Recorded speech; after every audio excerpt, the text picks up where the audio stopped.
बाहर यशोदा मैया के पीहर में एक ब्राह्मण देवता थे। ब्राह्मण ने सुना यशोदा के यहाँ लाला का जन्म हुआ है, सोचा चल करके लाला को देखूं और आशीर्वाद दे करके आऊं। ब्राह्मण चल पड़े। चल करके जिस समय शाम के समय गोकुल नगरी में नंद महल में उपस्थित हुए, यशोदा मैया ने इस ब्राह्मण का खूब स्वागत सत्कार किया।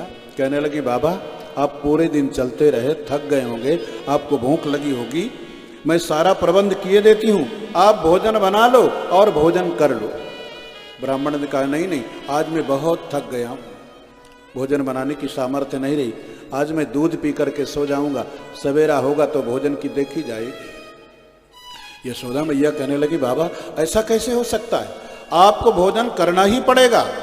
सारा प्रबंध कर दिया।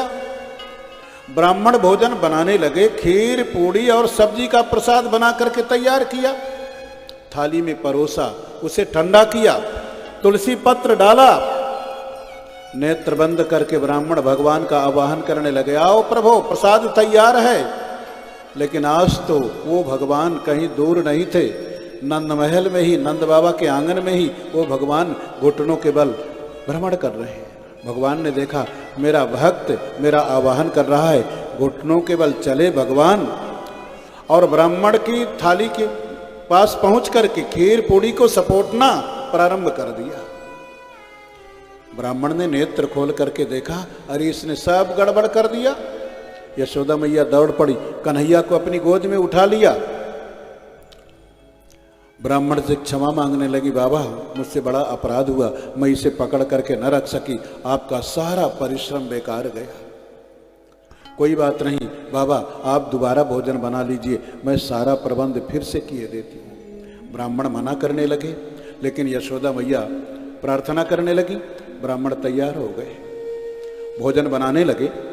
अब के तो यशोदा मैया ने कन्हैया को पालने में लिटा दिया और सुला दिया, निश्चिंत हो गई। ब्राह्मण ने भोजन तैयार किया, थाली में परोसा, तुलसी पत्र डाला, घंटी बजाई, भगवान का आवाहन करने लगे, आओ प्रभु प्रसाद तैयार है। लेकिन भगवान तो पालने में सो रहे हैं। लेकिन घंटी की आवाज उनके कान में पड़ी और भगवान जग गए। उसी समय कोई कुत्ता भीतर आ गया था। यशोदा मैया उस कुत्ता को बाहर करने चली गई, द्वार पर कोई गोपी मिल गई, उससे बातचीत में उलझ गई, और भगवान चुपचाप पालने से उतरे, घुटनों के बल चले। अब के बार तो जा करके ब्राह्मण की थाली में ही आसन लगा दिया। यशोदा मैया ने लौट करके देखा, इसने फिर से गड़बड़ कर दिया। उन्हें बड़ा क्रोध आया, कन्हैया को अपनी गोद में उठा लिया। ब्राह्मण समझाने लगे, ये छोटा सा बालक, इसे क्या पता। यशोदा मैया कहने लगी, बाबा मुझसे बड़ी भूल हुई, मेरे अपराध को क्षमा करें, एक बार और भोजन बना लो बस। ब्राह्मण कहने लगा, पूरी रात में यही काम करता रहूंगा, मैंने कह दिया आज मेरे भाग्य में भोजन नहीं है। यशोदा मैया ने बहुत प्रार्थना किया तो ब्राह्मण तैयार हो गए, सारा प्रबंध फिर से कर दिया, ब्राह्मण भोजन बनाने लगे। अब के तो यशोदा मैया ने रोष में आकर के कन्हैया को कमरे में बंद कर दिया, बाहर से कुंडी लगा दिया। ब्राह्मण ने भोजन तैयार किया, थाली में परोसा, तुलसी पत्र डाला, घंटी बजाई, नेत्र बंद करके भगवान का आवाहन करने लगे, आओ प्रभु प्रसाद तैयार है। लेकिन भगवान तो कमरे में बंद है, बाहर से कुंडी लगी है। उसी समय रोहिणी जी रसोई में भोजन बनाने जा रही थी।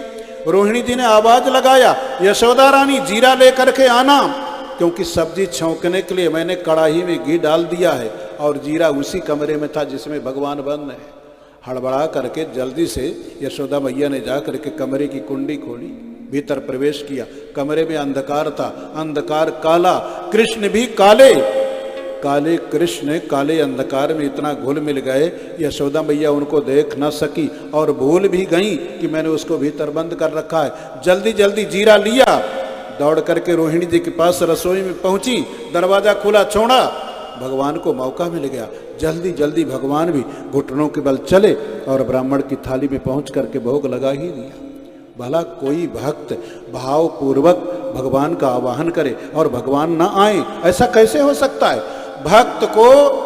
भगवान को भक्त से मिलने में कौन बाधा खड़ी कर सकता है? भक्त और भगवान के मिलन को कौन रोक सकता है? ब्राह्मण की थाली पर पहुंच करके भोग लगा रहे हैं। यशोदा मैया ने लौट करके देखा, उनको बड़ा क्रोध आया। कन्हैया को अपनी गोद में उठा लिया, कहने लगी आज मैं तुझे बिना मारे छोड़ने वाली नहीं। तुझे पता है भूखा ब्राह्मण बाघ से भी अधिक भयंकर होता है। कन्हैया ने कहा मैया मेरा क्या दोष? यशोदा मैया ने कहा तेरा नहीं तो क्या मेरा दोष है?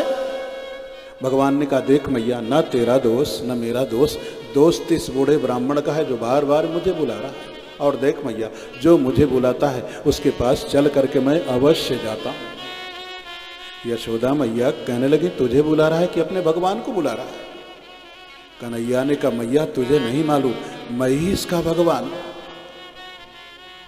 वात्सल्य रस का मूर्तिमान स्वरूप हैं यशोदा मैया और नंद बाबा। ये भगवान को भगवान नहीं मानते, अपना बेटा करके मानते हैं। लेकिन ब्राह्मण ने जिस समय भगवान के मुख से ये सुना मैं ही इसका भगवान हूं, ब्राह्मण का ज्ञान का कपाट खुल गया, उसको दिव्य दृष्टि प्राप्त हुई। दिव्य दृष्टि से ब्राह्मण ने देखा वो ये तो अनंत कोटि ब्रह्मांड नायक साक्षात परमात्मा यशोदा के लाला बन करके उसकी डांट को सह रहे हैं। मैं कितना बड़ा अभागा निकला। भगवान बार बार प्रसाद को स्वीकार करते रहे और मैं बार बार भगवान के प्रसाद का तिरस्कार करता रहा। अब तो ब्राह्मण भाव विभोर होकर के भगवान के प्रसाद को पाने लगे, खाने लगे। यशोदा मैया सोचने लगी ब्राह्मण शायद भूख के कारण बावला हो गया है, तभी तो मेरे लाला का जूठन खा रहा है।